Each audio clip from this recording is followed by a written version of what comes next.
আমি রিশা। তোমরা সবাই কেমন আছো? আমার শরীরটা বেশ কয়েকদিন ধরে ভালো নেই, কারণ একটু ঠান্ডা লেগে গিয়েছে। প্রতিদিন সকালে আমার একটাই ভাবনা যে আমি সকালে ব্রেকফাস্টে কী খাবো?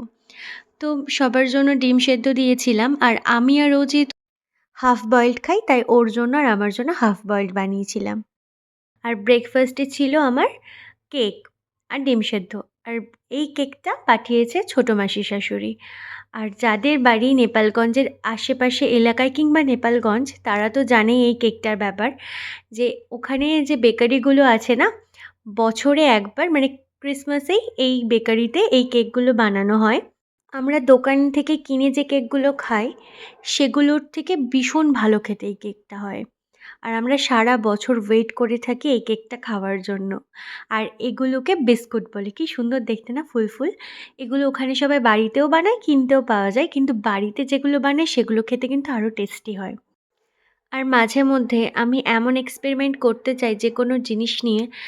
আর এই রান্না করতে গিয়ে এমন একটা এক্সপেরিমেন্ট করতে গেলাম যেখানে গেল আমার জামাটার মধ্যে দাগ লেগে। গরমকালে যে কাজগুলো বিরক্ত লাগে, যেমন রান্না করা, ছাদে যাওয়া, এই কাজগুলো না শীতকালে আবার বেশ ভালো লাগে।